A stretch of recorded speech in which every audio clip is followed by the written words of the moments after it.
Shrigonda all Maharashtra news चॅनलच्या 1000 बातम्या पूर्ण होणार.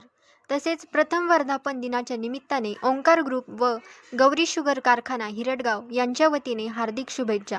शुभेच्छुक ओंकार बोत्रे पाटील. नमस्कार. गेल्या 3-4 दिवसापासून होत असलेल्या अतिवृष्टीमुळे घोड धरणात सुद्धा पाण्याचा इन्फ्लो हा चांगल्या प्रमाणात वाढलेला आहे.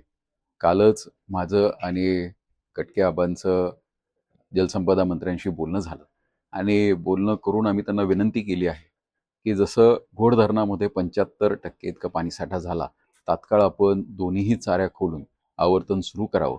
कारण धरणामध्ये पाणी चांगलं आलं आहे, पण अजूनही जो कार्यक्षेत्र आहे या कार्यक्षेत्रामध्ये पाहिजे असा समाधानकारक पाऊस नाही आहे. त्यामुळे पाणी हे नदीने खाली जाण्यापेक्षा हे जर चाऱ्यांनी सोडलं तर हे ओव्हरफ्लोच्या आवर्तनामध्ये अनेक शेतकऱ्यांना फायदा होऊ शकेल. त्यांनी तात्काळ निर्णय घेतला, त्याबद्दल जलसंपदा मंत्री आदरणीय नामदार राधाकृष्ण विखे पाटील साहेबांचे विशेष असे आभार मानतो. आणि उद्या सकाळी तात्काळ म्हणजे आज सकाळी हे घोडचं आवर्तन सुटणार आहे, त्याबद्दलही त्यांचे विशेष असे आभार मानतो. कारण आता मी जी आकडेवारी घेतली त्यानुसार 70% धरण हे भरत आलेलं आहे. 75% धरण झालं की तात्काळ दोन्ही चाऱ्या खोलले जातील आणि काही प्रमाणामध्ये नदीला सुद्धा पाणी सोडलं जाईल.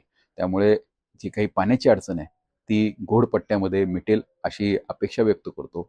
शेतकऱ्यांना विनंती आहे की या पाण्याचा जास्तीत जास्त साठा कसा करून घेता येईल. मग आपले शेततलाव असतील किंवा जे काही तलाव असतील छोटे मोठे, हे सगळे भरून घेतले तर भविष्यामध्ये हा जो ड्राय स्पिल येणार आहे, महिनाभर पाऊस राहणार नाही अशा अंदाज व्यक्त केले जातात.